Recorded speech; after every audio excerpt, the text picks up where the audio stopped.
I'd like to start asking both of you about the genesis of this story and how the project came together. Well, the project came together when myself and my team at Atomic Monster were just chilling out. We were hanging, like we always do, like at the end of the week. We like to just have drinks and chat about stuff, and we started talking about movies that we would like to see.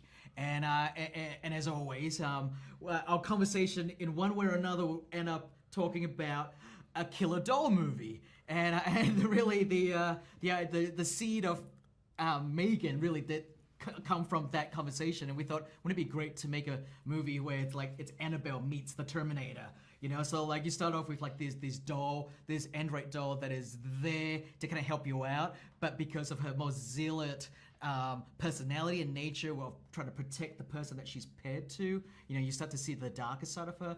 That was the genesis, and we brought it to Jason at Blumhouse, and these guys just took a liking to it. Yeah, we obviously have known James for a long time since we did Insidious together, and when we get a phone call from James that he has a scary movie, that's already good. But then a scary doll movie, we were predisposed to like the script before we read it. And what can you say of Akela Cooper and the work that she did with the script? Akela did an amazing job. I mean, I worked with her to sort of crack the story. But so once we had that sort of foundation of the rough layout of the story, she just went off and she had fun with it. I told her, don't hold back, just go as nuts and go as crazy as you can.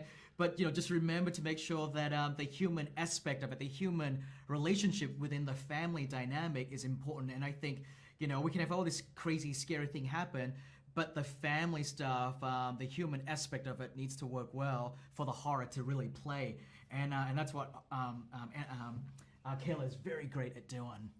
And one of my favorite things about the movie is the tone that she's got, where it's scary, but it's also really fun and funny, which is really hard to do, easy to do, hard to do well. And I think she does a terrific job at that. And then you had, of course, find the right director. What do you think Gerard brought to this? Well, Gerard definitely brought his New Zealand sensibility. I love Gerard. Jason and I, we are huge fans of his first movie, Housebound, where it literally has a similar tone, right? It's a haunted house genre that plays with a haunted house trope, but he kind of like spin that on its head a little bit, and he leaned into the comedy of that as well, or the humor, I should say, not comedy.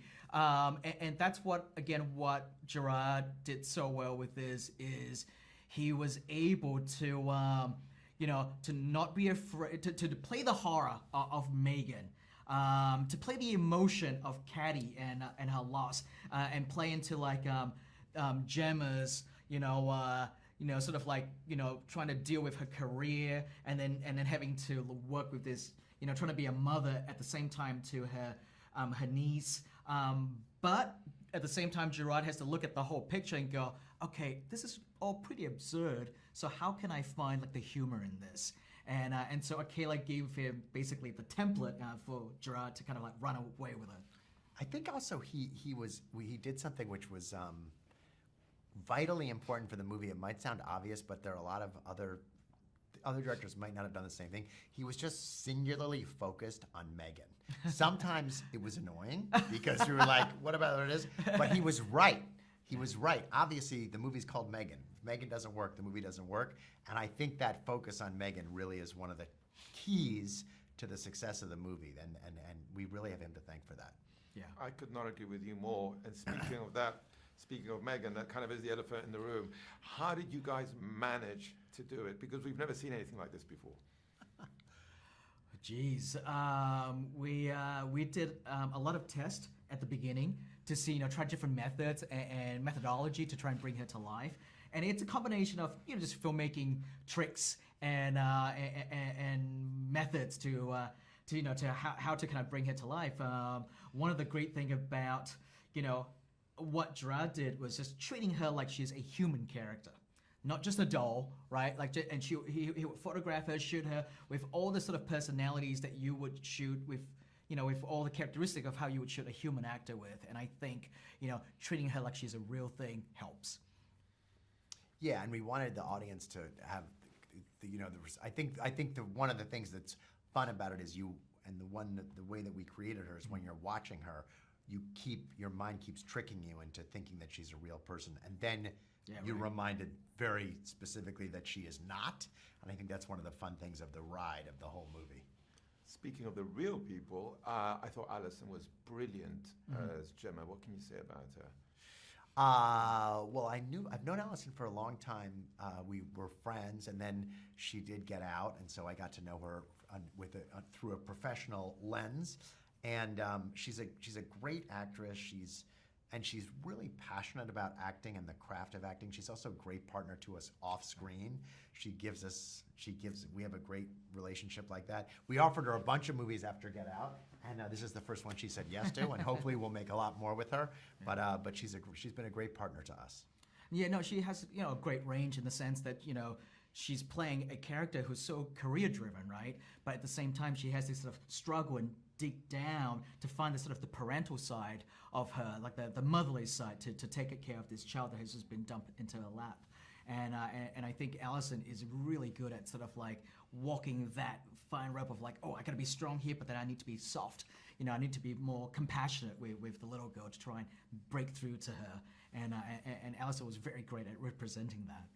Speaking of the little girl, what a talent Violet is as Katie, right? Yeah, Violet is amazing. Like she just captured the vulnerability that the character needed for this role. Totally. You obviously didn't listen to that warning about not working with kids and dogs on this one, right? Kids and dogs and dolls, right? We rarely listen to that warning, right? You were mentioning before, talking about the tone, which I think is one of the greatest things of this film. Ronnie Chen gives us some humor there that I find invaluable. I love that you bring up Ronnie Chen. Big fan of Ronnie's. I love his stand-up stuff. He's such a character. And he makes the boss character so much fun to watch. And I think, like Jason and I, we're big fans of Ronnie, and to be able to work with him on this is great. And you shot the film on location. I mean, in Canada and New Zealand. How was that experience? It was good. It was great. We had a great experience in New Zealand. The great crew there was helpful. Gerard made a big difference. And Gerard made it happen more easily. But overall, we had a great experience. Yeah, I mean, between New Zealand and Australia, we've got really great sort of film crew down there, and so we sort of cross-pollinate on each other's project down there, and we've got really good teams. So I was really happy that we were able to take it to New Zealand. And the film is visually stunning. I mean, I thought Simon did a great job as DP. Yeah, I thought so yes, too. yeah. We did too. Yeah. So the movie is entertaining. It's creepy. It's scary. It's fun. I mean. But it also talks about some interesting themes that have to do with our relationship with technology and our dependence on it, right? It truly is, and again, that's why we think the movie works as well as it does, is because it's not just a scary movie. Like all great horror films, they have something to say, right? It's a great reflection of the horror genre always. It's a great reflection of the time that they're made in, and all the good ones actually have some kind of social commentary to them. And of course, in this film, it is about our obsession and our fixation with technology and how we rely on it so much, so constantly. And so here's a movie with a character with this young kid who builds such a dependent relationship with this artificial doll, and she sees this thing as a real life substitute to the parents that she lost at the start of the film, and it's a great commentary, and I feel like that's another thing that the movie did really well to kind of talk about all that stuff. Yeah, it shows how AI can be great and incredible for us, and also not. And also very dangerous and not good.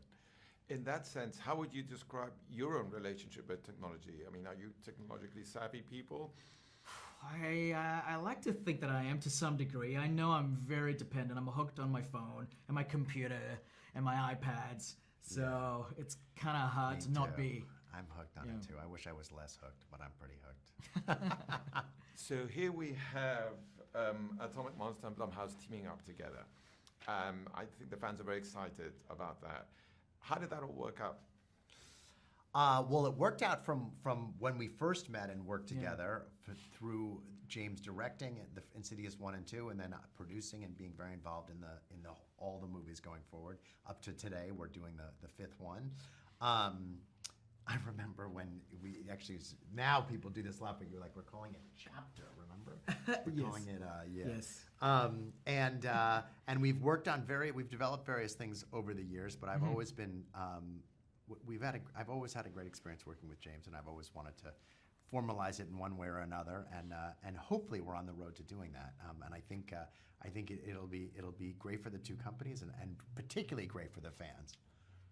Yeah, listen, there's no doubt that Jason's truly one of the smartest producers that I've had the opportunity to work with. When I went off to start Atomic Monster, one of the things I did was like, I want to copy what Jason's doing. I'll look over and go, I'm gonna write this down. You know what I mean? Like, you copy from the best, right? And I've always admired what Jason did, and and how he's got a very good instinct about things, and that's one of the things I love about him is he's very much an old school producer in the sense of like he recognizes talent, he knows how to do it, but then he approaches it in a very modern way, and I like that, and I see that as a great sort of like model for me, and I always said, oh, you know what, if I do Atomic Monster, I don't mind being like the bastard stepchild of what Jason's doing, and to be able to now kind of come together and collaborate on future projects is exciting. And following up on that, what do you think makes this project so unique?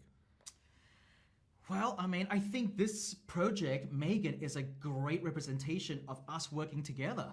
It truly is it's the first film that represents, potentially Atomic Monster and Blumhouse coming together and, and sort of sharing resources and ideas and stuff like that.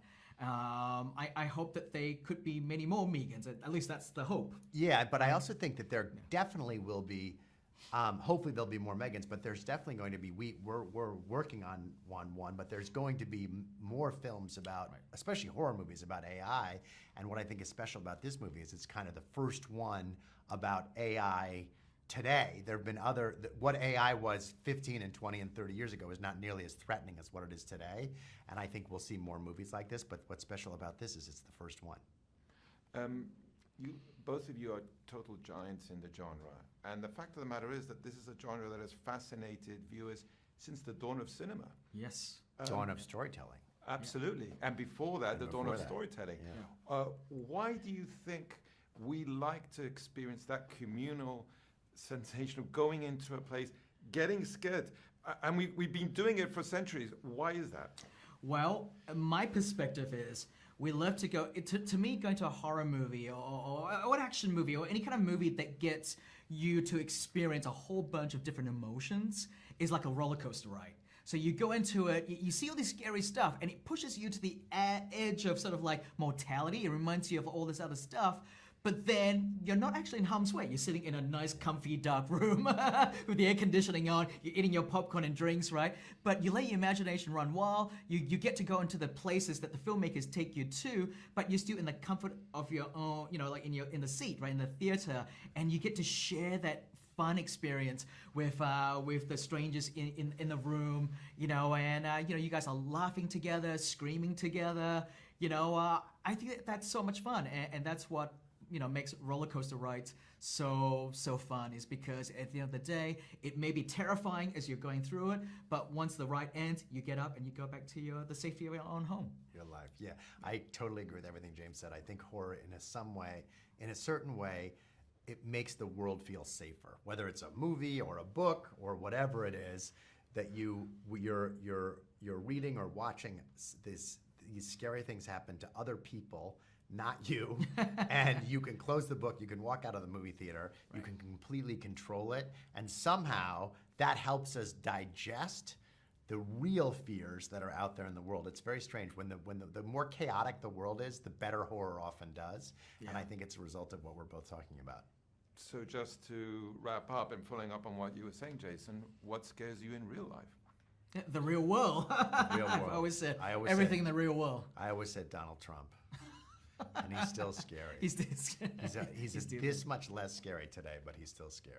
He hides in Jason's closet at night. Does. And he peeks out. Like, when I close my eyes, that's who I see in my nightmares.